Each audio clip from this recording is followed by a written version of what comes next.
Creía que mi abuela tenía demencia.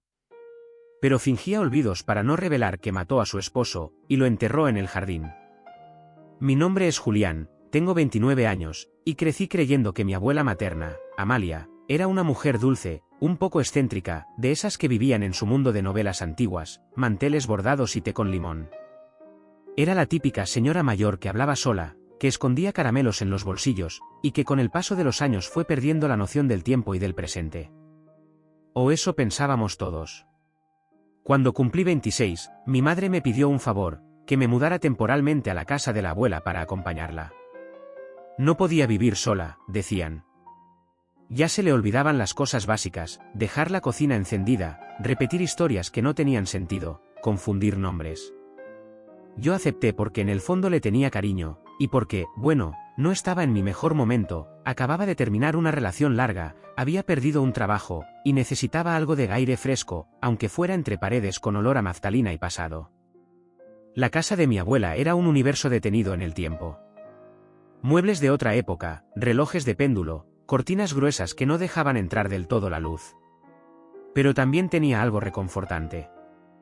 Me instalé en la habitación de invitados y, al principio, todo era bastante normal, dentro de lo que cabe. Le preparaba las comidas, la ayudaba a bañarse, la acompañaba al médico.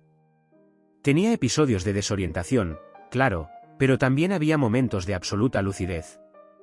Momentos demasiado lúcidos. Una noche, mientras cenábamos, me dijo algo que en ese momento me pareció solo una confusión triste. «Tu abuelo vino a visitarme anoche», dijo, mirando su sopa. «¿El abuelo Ricardo?», pregunté, sin entender. «Sí». Se sentó en el borde de la cama. Me dijo que el frío le estaba calando los huesos. Me reí nervioso. Ricardo, su esposo, había desaparecido hacía más de 20 años. La historia oficial era que se había ido una mañana a empezar una nueva vida. Dejó una nota vaga, sin mucho contenido. Nunca volvió. Para todos, simplemente se esfumó. Algunos decían que tenía otra mujer. Otros, que no soportaba la vida doméstica. Nadie lo buscó con demasiada intensidad. «Abuela, el abuelo se fue hace mucho». «No creo que haya sido él», intenté decirle. Ella me miró fijo. Los ojos húmedos, pero firmes. «Yo no dije que estaba vivo, Julián. Dije que vino a visitarme». Me quedé callado. Tal vez una alucinación. Tal vez un recuerdo mal colocado. Pero algo en su tono, en la frialdad con la que lo dijo, me inquietó. Y a partir de ese día, empecé a notar cosas. Ciertas zonas de la casa estaban prohibidas. En particular, el jardín trasero. Cada vez que me acercaba, ella salía con alguna excusa absurda, que el pasto estaba envenenado, que había ratas, que un día se me iba a abrir la tierra y tragar entero. Y una tarde, mientras limpiaba el sótano, encontré una caja de herramientas enterrada en una especie de compartimento oculto detrás de una estantería. Dentro, había un cuchillo viejo, y una bolsa con una alianza masculina oxidada.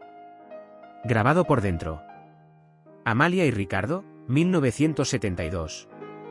El abuelo nunca se la habría quitado. Y mucho menos, dejado atrás. Esa noche, mi abuela olvidó mi nombre. Me llamó Ricardo. Me miró con una mezcla de miedo y resentimiento. Y susurró algo que me heló la sangre. «No deberías haber bajado al sótano, viejo». Otra vez con lo mismo. Esa noche no dormí. Me quedé sentado en la cama con la luz encendida, el cuchillo envuelto en una toalla, la alianza guardada en el bolsillo, y el corazón latiendo como si quisiera salir corriendo antes que yo. Intenté racionalizarlo, quizás mi abuela había guardado cosas viejas, reliquias de su matrimonio roto. Quizás, como decía mi madre, su mente ya no hilaba fino. Pero el cuchillo tenía manchas oscuras, secas, viejas. Y su filo no parecía oxidado. Lo peor fue lo que dijo. Otra vez con lo mismo. Como si no me hubiera visto a mí, sino a él. Como si estuviera atrapada en una escena repetida. Pero no como víctima. Como verduga. Al día siguiente, la observé con más atención. Preparó el desayuno como si nada. Me preguntó si quería tostadas o medialunas. Me contó, por quinta vez, la historia de cómo conoció a mi abuelo. Ricardo tenía una voz muy suave, pero no le gustaba que le dijeran qué hacer, decía. Esa frase se repetía siempre. Con el mismo tono. La misma cadencia. Como un mantra. O una advertencia. Decidí revisar el jardín. Esperé a que se acostara para la siesta, tomé una pala del galpón y salí. Estaba tenso, sudando frío. Me movía con la torpeza de alguien que siente que está por hacer algo que no debería, y que tal vez no quiere descubrir lo que sospecha. Empecé por una esquina del patio, la más alejada. El pasto estaba seco, como si nadie lo hubiera tocado en años. Había una zona donde la tierra parecía distinta, menos compacta, más suelta. Había flores viejas plantadas encima. Era evidente que alguien había trabajado ese suelo en algún momento, pero no para sembrar vida. TV. No profundo. Medio metro. Menos. Y ahí estaba. Un zapato. Viejo. De hombre. Enterrado con la punta hacia abajo. A su lado, un fragmento de tela. Gris. Como el saco que mi abuelo solía usar en sus fotos. Saqué el celular, tomé fotos, volví a tapar todo con cuidado. La cabeza me daba vueltas. Ya no había espacio para dudas. Volví adentro. Mi abuela seguía dormida. Respiraba profundo. Pero cuando cerré la puerta, su voz me congeló. ¿Fuiste al jardín, Julián? La miré. No tenía los ojos abiertos. Pero su voz era firme. Lúcida. No, abuela. No mientas. Escuché la pala. Lo sentí en la tierra. Me quedé mudo. ¿Sabes por qué nadie lo buscó demasiado? Dijo entonces, sentándose lentamente en la cama, mirándome directo a los ojos. Porque nadie lo extrañaba. ¿De qué hablas? De tu abuelo. De Ricardo. De ese hombre miserable que me convirtió en un fantasma dentro de esta casa. El que gritaba sin razón. El que rompía cosas. El que desaparecía 3 días y volvía como si nada. Ese que una noche se pasó de la raya y no volvió a salir. Se acomodó el cabello con una tranquilidad espeluznante. Pero yo no soy tonta, Julián. Nunca lo fui. Fingí demencia porque nadie hace demasiadas preguntas a una vieja confundida. Nadie la interroga. Nadie la culpa. Solo la dejan tranquila. Y eso fue todo lo que yo quería. Yo no podía hablar. Y ahora vos estás empezando a preguntar demasiado. Me levanté sin decir palabra. Me fui al baño. Cerré con llave. Me miré al espejo. Y entendí que vivía con una asesina. Una que no se arrepentía. Y que había construido su libertad sobre una mentira perfecta, disfrazada de olvido. Pasé la noche encerrado en la habitación de invitados, con la puerta trabada con una silla y una navaja de cocina escondida bajo la almohada. No dormí ni un segundo. Cada crujido de la casa me hacía imaginarla del otro lado del pasillo, de pie, en silencio, esperando que me durmiera. Lo peor no era el miedo. Era la certeza, ella sabía que yo sabía. Y eso la volvía impredecible. Por la mañana, actué como si nada. Bajé a desayunar. Mi abuela ya estaba en la cocina, con su batita floreada, preparando tostadas y café como si la noche anterior nunca hubiera sucedido. Me miró con su sonrisa habitual. Tierna. Casi cariñosa. ¿Dormiste bien, querido? Me senté en la punta de la mesa. No respondí. No hablas mucho hoy, dijo mientras untaba manteca con movimientos suaves. ¿Soñaste con Ricardo? Sentí un nudo en el estómago. No. Estuve pensando en lo que dijiste anoche. ¿Y qué dije? A veces digo tonterías, ¿viste? Esta cabeza mía. Dijiste que lo mataste. Que lo enterraste en el jardín. La sonrisa se le borró. Se detuvo. Miró la tostada como si la manteca le hubiera recordado otra cosa. ¿Y si te dijera que no estoy segura? Susurró. Que a veces me parece que fue un sueño. O una película que vi. Que no sé si pasó, o si me lo inventé para no sentirme tan sola. Esa fue la primera vez que dudé. No de lo que vi, ni de lo que encontré. Dudé de su mente. Porque ¿y si todo era producto de una mente deteriorada que mezclaba fantasía con memoria? ¿Y si yo estaba sobreinterpretando todo? Pero entonces lo dijo. La pala tiene el mango flojo. Tené cuidado. Ese detalle. Inútil. Preciso. Real.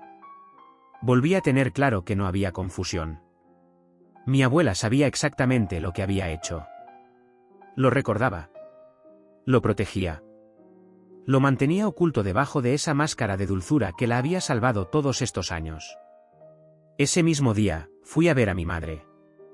No sabía cómo decirle lo que pasaba. Le hablé de los olvidos falsos. De la alianza. Del cuchillo. Del jardín. Esperaba que se riera. Que me dijera que estaba exagerando. Pero en cambio, me miró con una tristeza profunda. Tu abuela no está loca, Julián. Nunca lo estuvo del todo. Solo se volvió hábil. ¿Vos sabías algo? No. Pero siempre tuve sospechas. Papá no era un santo. Tenía otras mujeres. ¿Bebía? A veces, era agresivo. Mamá lo odiaba. Pero cuando desapareció, ella solo dijo, no lo busquen. Si vuelve, no lo quiero ver. Y nadie preguntó más. Se le llenaron los ojos de lágrimas. Yo era chica. Pero algo en su mirada cambió ese día. No de tristeza. De alivio. Volví a la casa esa misma noche, con una decisión tomada. Había grabado todo. Las confesiones, los gestos, las frases ambiguas. Todo estaba en mi celular, respaldado. Tenía miedo, sí. Pero más miedo me daba quedarme callado. No podía vivir con eso encima. Llamé a la policía. Les conté que sospechaba de un crimen cometido años atrás. Dijeron que necesitaban pruebas. Les di la ubicación exacta. Las fotos. Las grabaciones. Y entonces, una semana después, vinieron con una orden. Cavaron en el jardín. Y lo encontraron. Restos humanos, parcialmente conservados, envueltos en tela. A 1,5 metros de profundidad. El análisis forense confirmó que era un hombre. Edad aproximada, 60 años. Las fechas coincidían. Ricardo. Mi abuelo. La noche en que confirmaron que los restos eran de Ricardo, el silencio en la casa fue de otro tipo. No era el silencio de una abuela solitaria, ni el de una casa vieja. Era el silencio de algo que finalmente se había dicho, de una verdad que había salido del pozo donde estuvo enterrada por más de 2 décadas. La policía llegó sin sirenas. 2 móviles. Un fiscal. Forenses. Todo con un sigilo casi respetuoso. Mi abuela estaba sentada en su sillón favorito, con una manta en las piernas y su taza de té a medio terminar. No se sobresaltó. No preguntó nada. Solo dijo, al verlos entrar. ¿Ya está? La interrogaron ahí mismo. Le ofrecieron asistencia médica, le hablaron con cuidado, como si no supieran bien si estaban frente a una anciana vulnerable, o ante una mente afilada que había jugado a ser vulnerable durante años. Ella los escuchó con esa misma expresión de siempre, ojos calmos, voz suave, respiración tranquila. Y cuando le preguntaron si quería un abogado, dijo que no. No voy a mentir más, declaró. Y entonces lo contó todo. No con detalles morbosos, ni con frialdad. Lo dijo como quien lee un cuento ya contado cientos de veces en su cabeza. Dijo que una noche, después de una pelea brutal, Ricardo le había pegado. Que no era la primera vez, pero sí la última. Que mientras él dormía, bajó al sótano, tomó el cuchillo y volvió al cuarto. No lo hice con rabia. Lo hice con calma. Lo maté sabiendo que nadie me iba a preguntar demasiado. Porque era varón, violento, y nadie lo quería. Y porque yo, era solo una ama de casa más. Después lo envolvió con una lona. Cavó de noche. Lo enterró sola. Fingió la nota. Y cuando la gente empezó a notar sus bolvidos, simplemente no los desmintió. Durante el proceso legal, los psicólogos que la evaluaron se quedaron en una zona gris. No podían decir que padecía demencia clínica, pero sí que había desarrollado un estado disociativo funcional, una especie de rol sostenido por tanto tiempo que se había convertido en una segunda piel. No estaba loca. Pero tampoco estaba sana. El caso fue inédito. No hubo juicio como tal. La fiscalía consideró los años transcurridos, su edad, su estado mental actual, y el contexto de violencia doméstica nunca denunciado. No fue absuelta, pero tampoco fue condenada a prisión. Se dictó arresto domiciliario, con custodia médica. Y ahí sigue. En esa misma casa. En ese mismo sillón. Mirando por la ventana el jardín donde, durante 27 años, creció un rosal sobre un cadáver. Mi madre no volvió a hablarle. Yo, la visito a veces. No por lástima, ni por perdón. Solo para recordar que no todo es lo que parece. Que incluso en la más inocente taza de té puede esconderse un secreto insoportable. Una vez, antes de irme, me dijo algo sin mirarme. Tu abuelo nunca me creyó capaz de hacer algo sola. Supongo que se equivocó. Hoy tengo 30 años. Vivo en otro lado. Pero todavía sueño con esa casa. Con sus relojes de péndulo, su olor a madera vieja y secretos. Y con mi abuela, sentada en su trono de mantas, reinando sobre una historia que nadie quiso contar, y que ella enterró con sus propias manos.